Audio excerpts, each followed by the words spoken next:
Good morning students. हमारे previous lecture में हमने जाना कि किस तरह से क्रिस्टल एंड अमॉर्फस सॉलिड में हम डिफरेंशिएट कर सकते हैं। Now we will study further more about solid state. Okay, to learn more in this chapter you have to activate your imaginary power. आपको आपकी इमेजिनरी पावर एक्टिवेट करनी होगी और इस यूनिट में हमें क्रिस्टल सॉलिड की 3 डायमेंशनल स्ट्रक्चर को इमेजिन करके चलना है। ओके, तो सबसे पहले हम यहाँ पर कंसेप्ट क्लियर करने वाले हैं यूनिट सेल की। What is unit cell? तो यूनिट सेल समझने से पहले हमें क्रिस्टल लैटिस समझना होगा। क्रिस्टल लैटिस एक्चुअल में है क्या? लैटिस जैसे कि आप सभी जानते हो जाल यानी नेटवर्क। किसका नेटवर्क है? It is the regular arrangement. ये एक रेगुलर अरेंजमेंट है of constituent particle. Simple definition है क्रिस्टल लैटिस की। किसी भी क्रिस्टल लैटिस में आप रेगुलर अरेंजमेंट जो देखते हो आप कॉन्स्टिट्यूएंट पार्टिकल का in 3 dimension, it is known as crystal lattice. तो यहाँ पर 3 डायमेंशन में किस तरह से रेगुलर अरेंजमेंट होता है कॉन्स्टिट्यूएंट पार्टिकल का, उसे जानने के लिए हम देखते हैं। जैसे देखिए यहाँ पर कॉन्स्टिट्यूएंट पार्टिकल जो कि जनरली एटम्स ही होते हैं, उन्हें हमने इस एटम की स्फेरिकल शेप में इस तरह से जमाया हुआ है। ये कोई क्रिस्टल है, उसका लैटिस है। यहाँ पर ये constituent particle regular arrangement show कर रहे हैं। अब इनको 3 डायमेंशनली कैसे अपीयर करना है, तो उसके लिए हम यहाँ पर देखेंगे।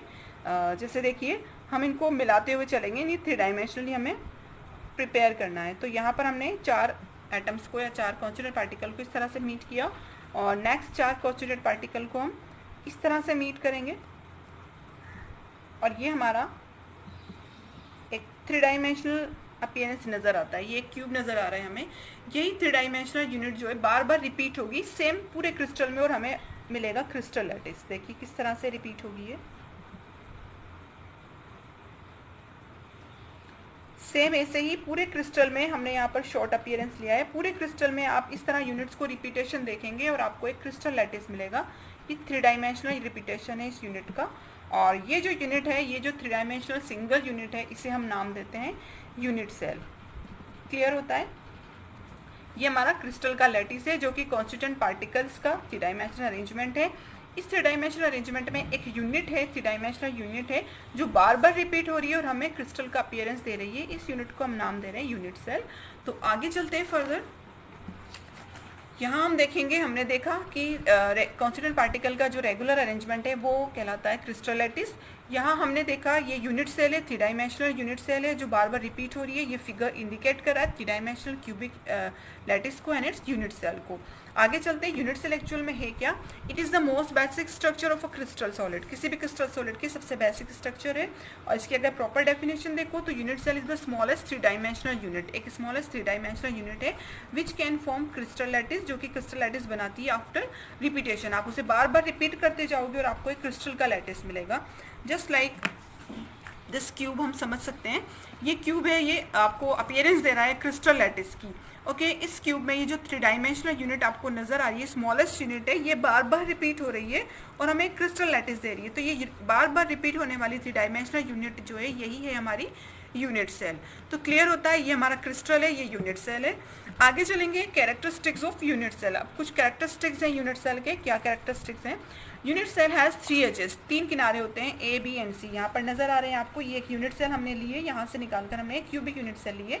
ये इसके किनारे हैं ए बी और सी, जैसे कि क्यूब के 3 किनारे होते हैं। एंड 3 एंगल्स, और 3 एंगल है अल्फा, बीटा और gamma between the respective axes. इन एजेस के बीच में बने हुए एंगल्स हैं, जैसे कि अल्फा एंगल है आपके सी और बी एज के बीच में बना हुआ, बीटा एंगल है आपके ए और सी एज के बीच में बना हुआ, और गामा एंगल है आपके ए और बी एजेस के बीच में बना हुआ।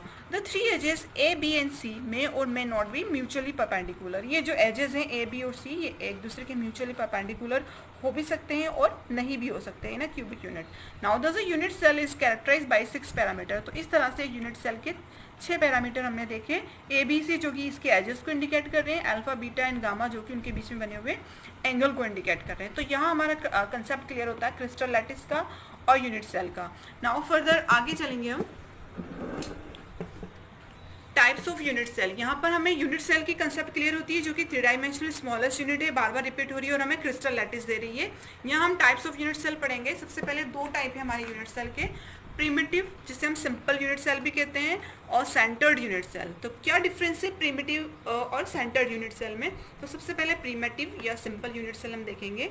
व्हेन एटम्स और constituent particles are present only on the corner position of unit cell. जब आप एक क्यूबिक यूनिट सेल लेते हो उसकी सिर्फ कॉर्नर पोजीशन पर आपको एटम्स नजर आते हैं, तो आप उसे प्रिमिटिव या सिंपल यूनिट सेल कह सकते हो। जिस तरह से ये एक यूनिट सेल है, बार बार रिपीट हो रही है, आपको क्रिस्टल का अपीयरेंस देगी, और जब आप इसमें अरेंजमेंट इस तरह से है कि कॉन्स्टिट्यूएंट पार्टिकल या एटम जो है जो सिर्फ इसके कॉर्नर्स पर नजर आ रहे हैं, तो इस तरह से हम कह सकते हैं इसको प्रिमिटिव और सिंपल यूनिट सेल। तो इस तरह आप देखोगे किसी एक यूनिट सेल में टोटल 8 कॉर्नर्स होते हैं, तो इस तरह 8 एटम्स इस पर सिचुएटेड हैं। नाउ आगे चलेंगे centre unit cell. This type of unit cell contain one or more atom present at position other than corner in addition to these at corner। ठीक है, प्रिमिटिव यूनिट सेल के addition में हम देखते हैं सेंटर यूनिट सेल, जिसमें primitive की तरह उनके कॉर्नर्स पर तो आपको मिलेंगे एटम्स, साथ ही साथ अदर पोजीशन में इस यूनिट ये जो आपको क्यूबिक यूनिट नजर आ रही है, इनकी जो अदर पोजीशन है, मे बी इसके फेसेस पर, मे बी इसके डिफरेंट एंगल्स पर आपको और एटम्स देखने को मिलेंगे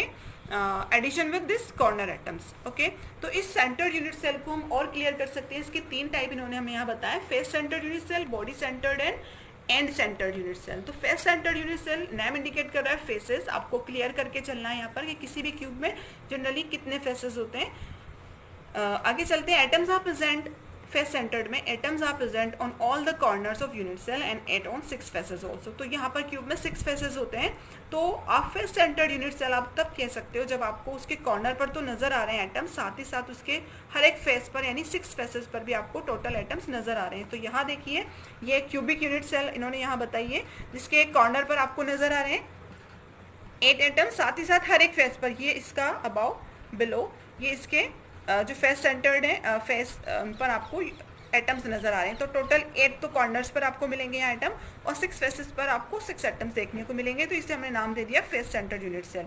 ये किसी भी तरह का अरेंजमेंट हो सकता है हमारे एटम्स का। नाउ आगे चलेंगे second, body centred unit cells. Atom are present on all the corners of unit cell and one atom also present in the body of unit cell. यानी आपको कॉर्नर्स पर तो देखने को मिलेंगे, साथ ही साथ एक आपको इसकी बॉडी में भी देखने को मिलेगा। जैसे यहाँ पर हमें बॉडी सेंटर्ड यूनिट सेल नजर आ रही है, 8 कॉर्नर्स पर आपको नजर आ रहे हैं इसके एटम्स, और साथ ही साथ एक एटम इसकी बॉडी में है, तो इसे हम बॉडी सेंटर्ड यूनिट सेल बोलेंगे।